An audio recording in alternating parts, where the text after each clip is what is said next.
तो मेरा नाम आशीष है। आज हम मॉडर्न हिस्ट्री पार्ट 14 देखेंगे। टोटल इसमें 20 क्वेश्चन शामिल किए गए हैं। ये सभी प्रीवियस ईयर एग्जामिनेशन में पूछे हुए क्वेश्चंस हैं जो एग्जामिनेशन की दृष्टि से काफ़ी इम्पोर्टेंट हैं।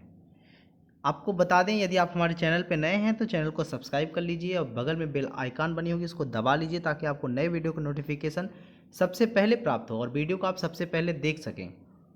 चलिए हम पहला प्रश्न देखते हैं। हमारा पहला प्रश्न है, निम्नलिखित में से किसने खिलाफत आंदोलन का प्रारंभ किया था? नीचे दिए गए कूट से सही उत्तर का चयन कीजिए।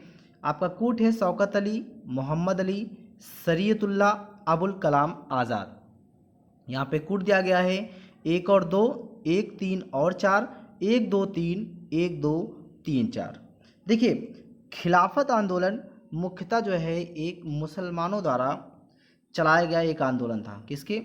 मुसलमानों द्वारा चलाया गया आंदोलन था। ठीक है। अब यह आंदोलन एक प्रकार से राजनीतिक धार्मिक आंदोलन था। इस आंदोलन को जो चलाने का उद्देश्य था वो तुर्की में खलीफा, ठीक है, तुर्की में खलीफा के पद की पुनः स्थापना करने के लिए अंग्रेजों पर दबाव बनाना था। इसका क्या उद्देश्य था कि तुर्की में खलीफा के पद की पुनः स्थापना करने के लिए अंग्रेजों के ऊपर दबाव डालना। तो खिलाफत आंदोलन शुरू करने के लिए एक कमेटी गठित की गई जिसका नाम था खिलाफत कमेटी। ठीक, क्या नाम था? खिलाफत कमेटी। अब इस कमेटी में, खिलाफत कमेटी में ही शौकत अली, मोहम्मद अली, अबुल कलाम आज़ाद, हकीम अजमल खान, हसरत मोहानी तथा डॉक्टर अंसारी शामिल थे। ठीक है, कौन कौन शामिल था?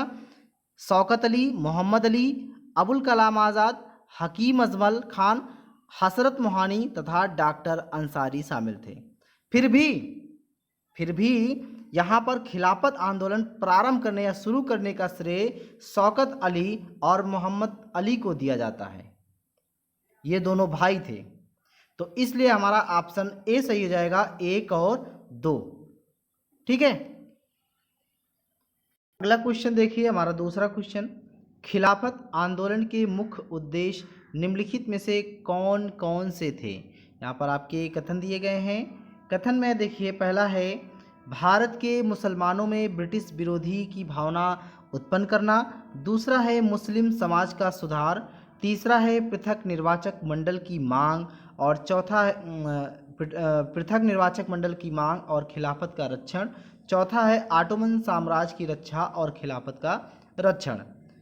नीचे दिए गए कूट में से सही उत्तर का चयन कीजिए। कूट में देखिए 1 और 2, 2 और 3, 3 और 4, 1 और 4। हम वापस कथन पर चलते हैं। देखिए, खिलाफत आंदोलन वैसे 1919 से लेके 1922 ईस्वी तक चला था। ठीक है। तो इसमें क्या हुआ कि जो उस समय प्रथम विश्व युद्ध के बाद, प्रथम विश्व युद्ध 1918 में खत्म हो गया था। उसके बाद 1919 में खिलाफत आंदोलन चला था। क्यों चला था अभी आगे बताते हैं। देखिए, प्रथम विश्व युद्ध के बाद ब्रिटेन एवं तुर्की, किसके?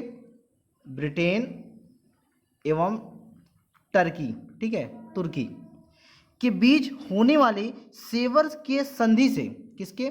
सेवर्स के संधि से, ध्यान रखिएगा, सेवर्स के संधि से तुर्की के सुल्तान के समस्त अधिकार छीन लिए गए।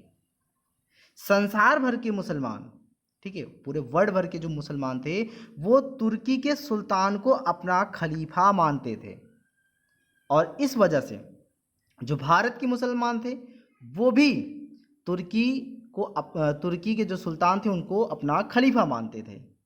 तो प्रथम विश्व युद्ध में भारतीय मुसलमान ने तुर्की के खिलाफ अंग्रेजों की इस शर्त पर सहायता की कि वह भारतीय मुसलमानों के धार्मिक मामलों में हस्तक्षेप न करे और साथ ही साथ उनके धर्म स्थलों की रक्षा करे।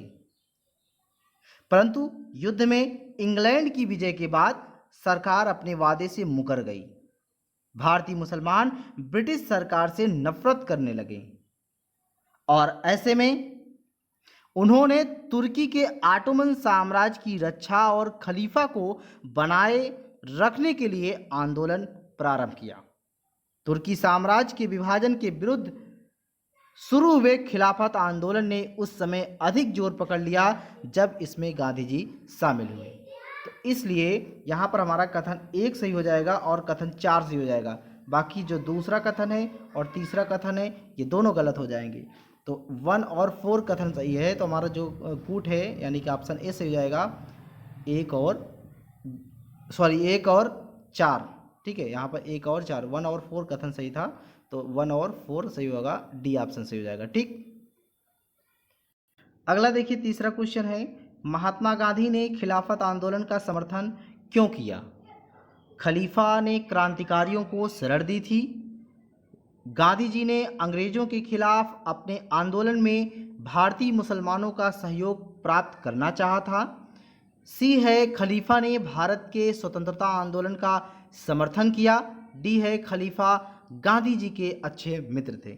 देखिए, अंग्रेजों द्वारा तुर्की साम्राज्य का विभाजन करने के विरुद्ध खिलाफत आंदोलन प्रारंभ किया गया था दिल्ली में, ठीक है। यहाँ दिल्ली में 23 नवंबर 1919 ईस्वी को खिलाफत कमेटी की अध्यक्षता महात्मा गांधी ने की। दिसंबर 1919 में हुए भारतीय राष्ट्रीय कांग्रेस के अमृतसर अधिवेशन से खिलाफत आंदोलन को और अधिक बढ़ावा मिला। गांधी जी इसे हिंदू मुस्लिम एकता के एक ऐसे स्वर्णिम अवसर के रूप में देखा जो आगे 100 वर्षों में भी नहीं प्राप्त हो सकता। उन्होंने अंग्रेजों के विरुद्ध आंदोलन में भारतीय मुसलमानों का सहयोग प्राप्त करने के लिए खिलाफत आंदोलन का समर्थन किया। तो इसलिए यहाँ पर हमारा बी ऑप्शन सही हो जाएगा। गांधी जी ने अंग्रेजों के खिलाफ अपने आंदोलन में भारतीय मुसलमानों का सहयोग प्राप्त करना चाहा था। अगला देखिए चौथा क्वेश्चन है, निम्नलिखित में से किस एक ने खिलाफत आंदोलन के दौरान हाजिक उल मुल्क की पदवी त्याग दी थी? अबुल कलाम आज़ाद, मोहम्मद अली, शौकत अली या फिर हकीम अजमल खां? देखिए, जो हाजिक उल मुल्क था ये 1908 ईस्वी में ब्रिटिश सरकार ने हकीम अजमल खां को दिया था। तो हकीम अजमल खां ने खिलाफत आंदोलन के दौरान हाजिक उल मुल्क की पदवी त्याग दी थी, इसलिए हमारा यहाँ पर डी ऑप्शन से हो जाएगा, हकीम अजमल खां। अगला क्वेश्चन है, देखिए पांचवा है हमारा, गांधी जी को किसने सावधान किया था कि मुस्लिम धार्मिक नेताओं और उनके अनुयायियों के कट्टरपन को प्रोत्साहित ना करें? आगा खान, अजमल खान, हसन इमाम, मोहम्मद अली जिन्ना? तो देखिए, मोहम्मद अली जिन्ना ही गांधी जी को सावधान किए थे। उन्होंने कहा था कि मुस्लिम धार्मिक नेताओं और उनके अनुयायियों के कट्टरपन को प्रोत्साहित ना करें। क्यों? जब मोहम्मद अली जिन्ना राष्ट्रवादी थे तो उन्होंने खिलाफत आंदोलन को देश की स्वतंत्रता के आंदोलन से जोड़ने के लिए विरोध कर रहे थे। वो कह रहे थे कि जो खिलाफत आंदोलन है वो भारत देश की स्वतंत्रता के आंदोलन से मत जोड़िए। उन्होंने गांधी जी को राजनीति में धर्म को ना लाने की सलाह दी थी। उन्होंने खिलाफत आंदोलन में गांधी जी की भागीदारी के विरुद्ध गांधी जी को सावधान किया था। तब उन्होंने यही बात कही थी कि मुस्लिम धार्मिक नेताओं और उनके अनुयायियों के कट्टरपन को प्रोत्साहित ना करें। तो इसलिए हमारा यहाँ पर डी ऑप्शन से हो जाएगा, मोहम्मद अली जिन्ना। अगला क्वेश्चन देखिए छठवा है, निम्नांकित में से किस भारतीय नेता ने, यहाँ पर नहीं लिख दिया गया, मिसप्रिंट हो गया है, तो यहाँ भारतीय नेता ने खिलाफत आंदोलन का समर्थन नहीं किया था? जवाहरलाल नेहरू, मदन मोहन मालवीय, मोहम्मद अली या फिर स्वामी श्रद्धानंद? देखिए, सितंबर 1920 ईस्वी में, सितंबर 1920 ईस्वी में कलकत्ता में हुए कांग्रेस के अधिवेशन का प्रमुख मुद्दा जलियांवाला बाग हत्याकांड और खिलाफत आंदोलन था। तो खिलाफत आंदोलन में मदन मोहन मालवीय शामिल नहीं थे। उन्होंने इस आंदोलन में कांग्रेस की भागीदारी का विरोध किया था। सितंबर 1919 में अखिल भारतीय खिलाफत कमेटी का गठन किया गया था। तो इसलिए यहाँ पर बी ऑप्शन से हो जाएगा हमारा, मदन मोहन मालवीय। मदन मोहन मालवीय खिलाफत आंदोलन का समर्थन नहीं दिए थे। अगला क्वेश्चन देखिए सातवां, 1921 का मोपला आंदोलन शाखा थी खिलाफत आंदोलन की? 1857 के स्वतंत्रता संग्राम की, स्वदेशी आंदोलन की, इनमें से कोई नहीं। तो 1921 का जो मोपला आंदोलन था वो खिलाफत आंदोलन की ही एक शाखा थी। देखो मोपला आंदोलन बेसिकली केरल में हुआ था। केरल के कहाँ पे? मालाबार जिले के। मोपला काश्तकारों के आंदोलन मुख्यतः लगान और बेदखली को लेकर था। ये जो मोपला विद्रोह था वो लगान और बेदखली को लेकर ही था। जमींदार जब चाहते उन्हें भूमि से बेदखल कर देते और जब चाहते मनमाना लगान वसूलते थे। दूसरी तरफ खिलाफत आंदोलन भी अपनी जड़ें जमाता रहा। हालात ये हो गए कि खिलाफत आंदोलन और काश्तकारों की बैठक में फर्क करना मुश्किल हो गया और इस तरह दोनों आंदोलन एक दूसरे में समा गए। यहाँ पर हमारा ए ऑप्शन से हो जाएगा खिलाफत आंदोलन। अगला क्वेश्चन देखिए 8वां, निम्नलिखित में से किसने 1920 के नागपुर के भारतीय राष्ट्रीय कांग्रेस के अधिवेशन में असहयोग के प्रस्ताव को प्रस्तावित किया था? CR दास ने, एनी बेसेंट ने, BC पाल ने, मदन मोहन मालवीय ने। देखिए इसमें ए ऑप्शन से हो जाएगा CR दास। ठीक, शुरुआत में यानी कि 1920 में ही, कब? सितंबर 1920 में CR दास ने असहयोग प्रस्ताव का विरोध किया था और उस समय कलकत्ता में भारतीय राष्ट्रीय कांग्रेस का सम्मेलन हुआ था सितंबर 1920 में, जिसमें महात्मा गांधी ने असहयोग के प्रस्ताव को प्रस्तावित किया था और तत्पश्चात जो CR दास थे उन्होंने इसको अस्वीकार कर दिया। बाद में दिसंबर 1920 ईस्वी में, ठीक है, यहाँ पर दिसंबर 1920 ईस्वी में नागपुर में कांग्रेस का वार्षिक अधिवेशन हुआ जिसमें असहयोग प्रस्ताव पर व्यापक चर्चा हुई और इसका अनुसमर्थन किया गया। नागपुर अधिवेशन में असहयोग प्रस्ताव CR दास ने ही प्रस्तावित किया था, तो इसलिए हमारा यहाँ पर ऑप्शन ए से हो जाएगा CR दास।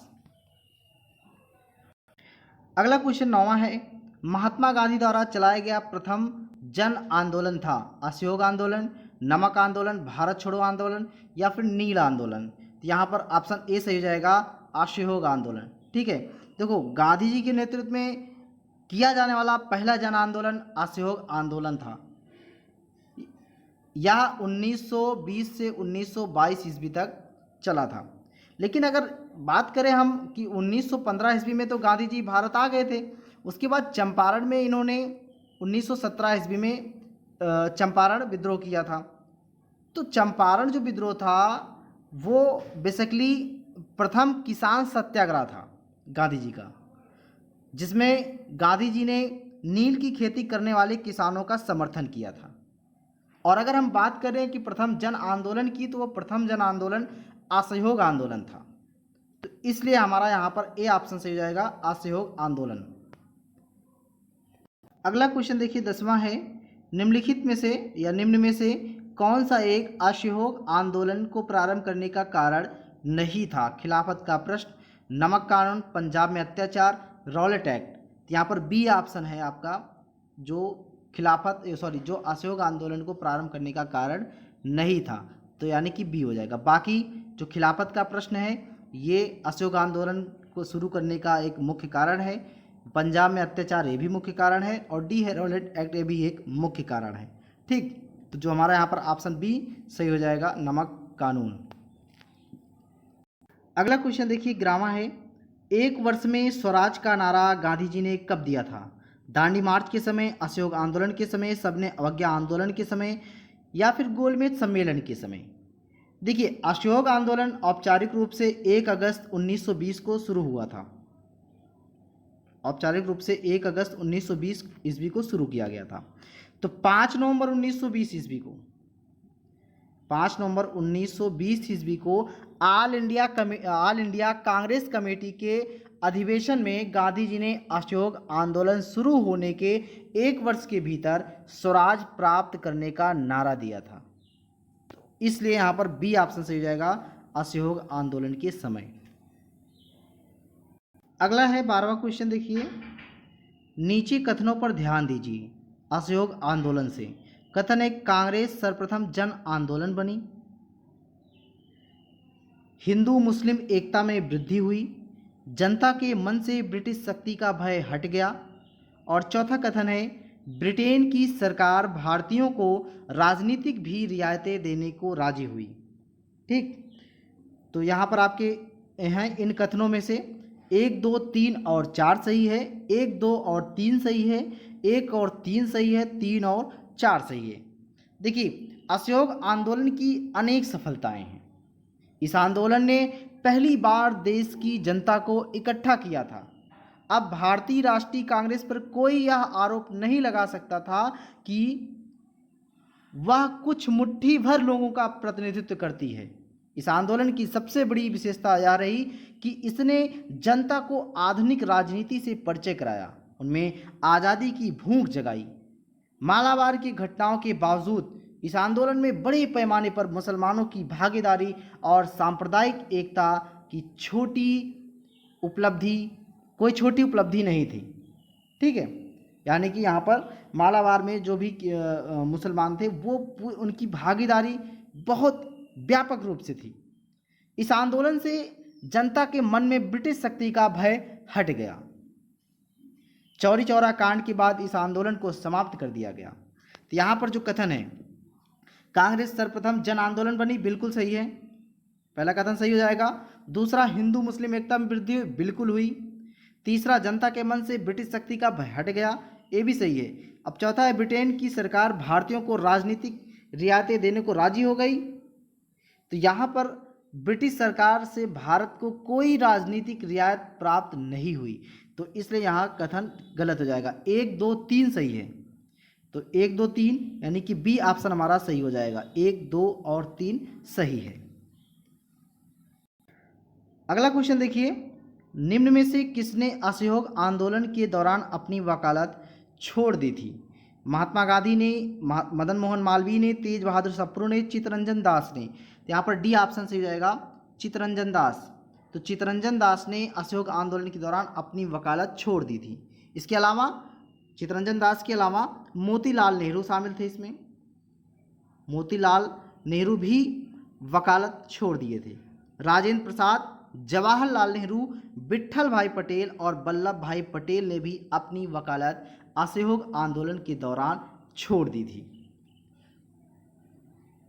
अगला क्वेश्चन देखिए, चौरी चौरा किस जनपद में स्थित है? देवरिया, गोरखपुर, महाराजगंज, कुशीनगर। तो यहाँ पर बी ऑप्शन से हो जाएगा, गोरखपुर में। गोरखपुर में चौरी चौरा स्थित है। अगला क्वेश्चन देखिए, 15वां है, चौरी चौरा की घटना के समय महात्मा गांधी कहाँ थे? दिल्ली में, कलकत्ता में, लखनऊ में या फिर बारडोली में? तो यहाँ पर डी ऑप्शन से हो जाएगा। तो गांधी जी जब चौरी चौरा घटना हुआ था तो महात्मा गांधी बारडोली में थे। तो यह चौरी चौरा घटना 4 फरवरी 1922 को घटना हुई थी। ठीक, तो यह गोरखपुर के निकट चौरी चौरा की घटना हुई थी।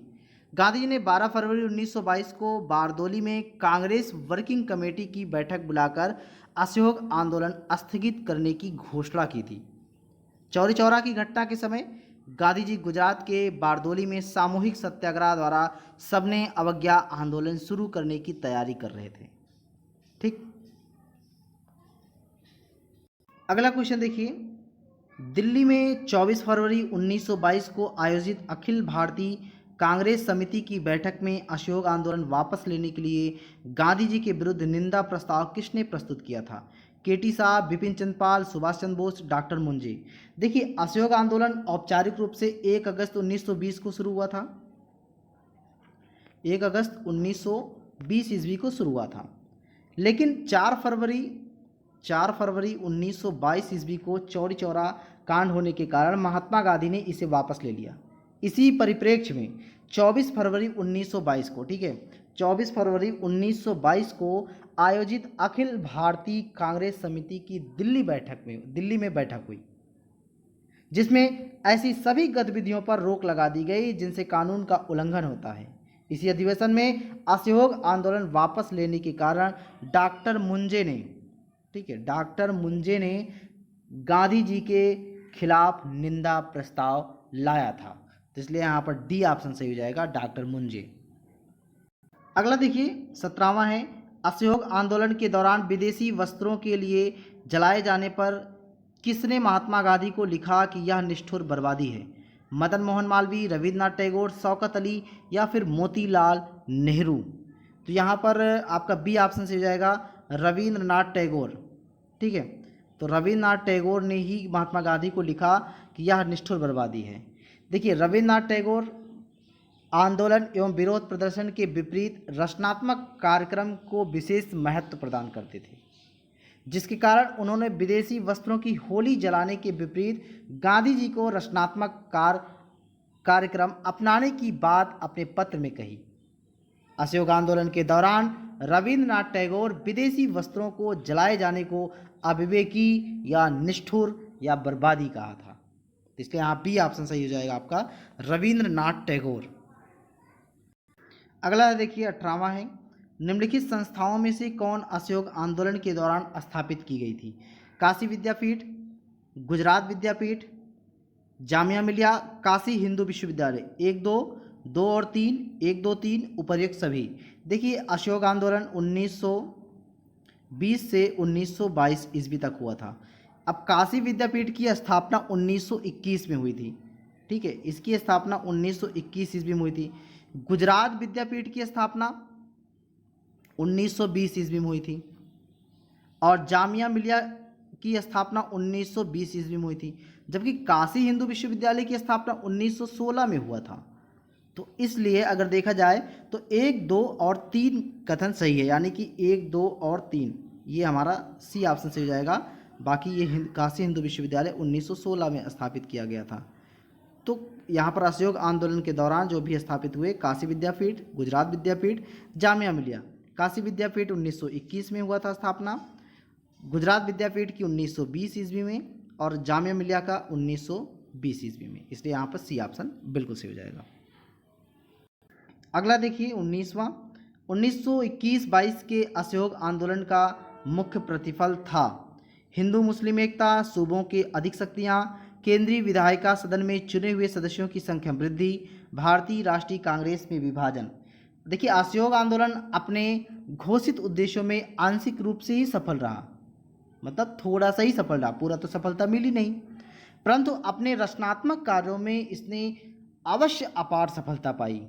आंदोलन की सफलता सबसे अधिक इस बात में निहित है कि इसने कांग्रेस को नई दिशा प्रदान की, साम्राज्यवाद पर आघात किया एवं पूरे देश में राष्ट्र प्रेम और देश प्रेम के प्रति बलिदान की भावना को व्यापक रूप दिया। इस आंदोलन के दौरान हिंदू मुस्लिम एकता अपनी चरम पर थी। तो इसलिए हमारा ऑप्शन ए सही हो जाएगा, हिंदू मुस्लिम एकता। आज का लास्ट क्वेश्चन है 20वां है, असहयोग आंदोलन के दौरान किसने पटना कॉलेज छोड़ा जबकि उसकी परीक्षा के केवल 20 दिन ही बचे थे? राजेंद्र प्रसाद, ब्रजकिशोर, जयप्रकाश नारायण, श्री कृष्ण सिन्हा? यहाँ पर सी ऑप्शन से हो जाएगा जयप्रकाश नारायण। जयप्रकाश नारायण बिहार के सारण सिताब दियारा में सारण